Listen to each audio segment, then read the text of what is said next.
Halo teman-teman, berjumpa kembali dengan kami, channel Bedah Bisnis.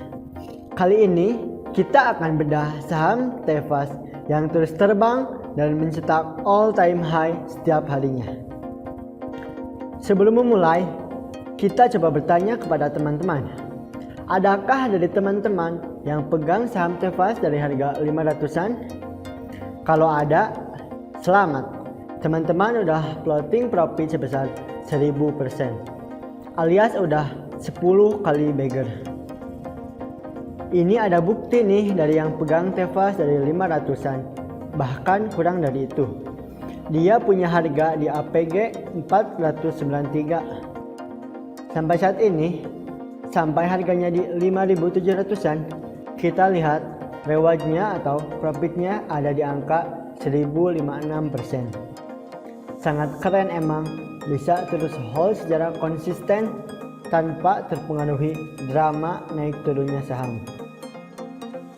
Jika kita invest 1 juta saja di harga 500-an, hari ini udah menjadi 10 juta. Dan jika invest 10 juta di harga 500, hari ini menjadi 100 juta.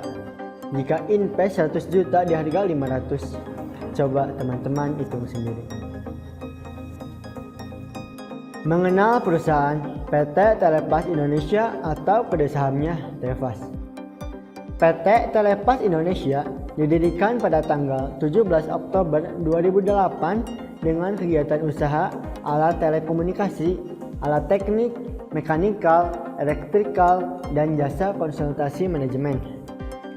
Bapak Jody Hedrian, ST MBA, selaku pendiri Telefas mengawali perusahaan sebagai agen penjualan produk telekomunikasi untuk kebutuhan outlet pulsa dan terus berkembang hingga seperti saat ini.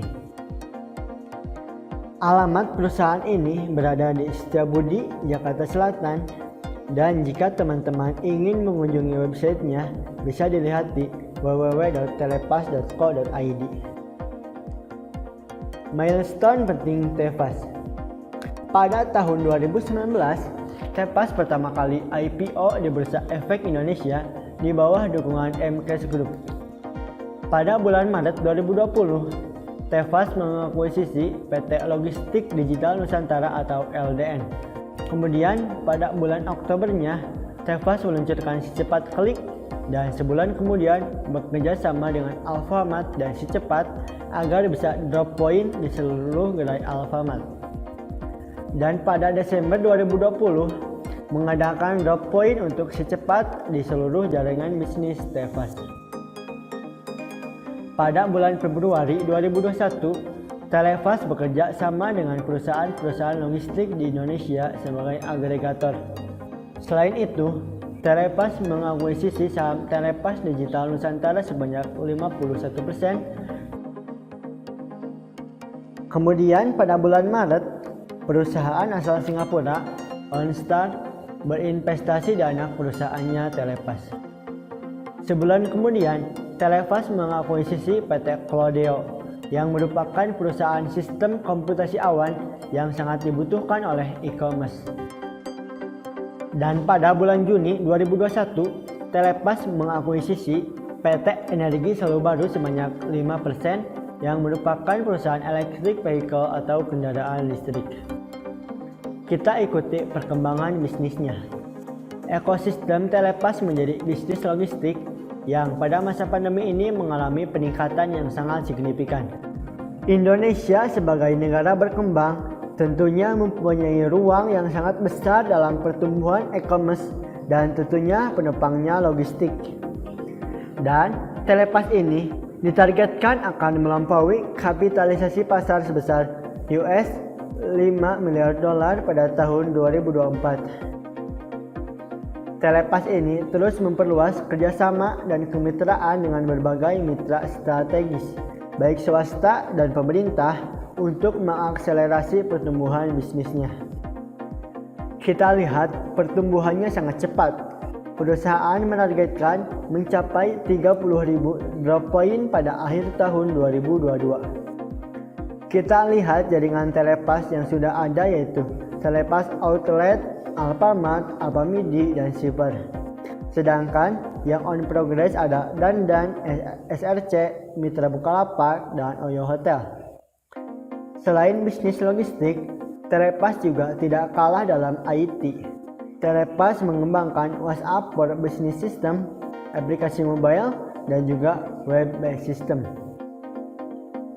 Dengan fitur order, check shipping rate, tracking, drop point, cashless payment, sampai kebutuhan sehari-hari. Telepas mempunyai mitra logistik yang sudah existing yaitu Secepat dan CKL Kargo. Sedangkan target selanjutnya adalah Gojek, JNE, Antar Aja, JNT, Ninja, Paxel, dan Kalog. Setelah cukup puas mengikuti pertumbuhan bisnisnya, sekarang mari kita lihat siapa aja sih pemegang sahamnya.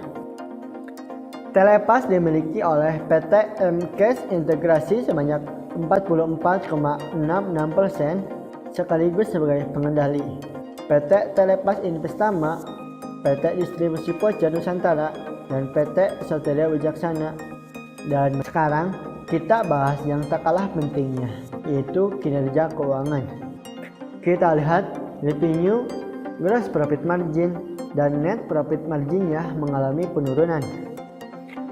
Aset terus bertumbuh, liabilitas cukup terjaga, dan ekuitas pun terus bertumbuh. Cukup bagus jika melihat posisi keuangannya. Oke, demikian ulasan mengenai saham Telepas dan bukan merupakan rekomendasi beli atau jual. Ingat, do your own research and do it your own risk. Sukses untuk kita semua.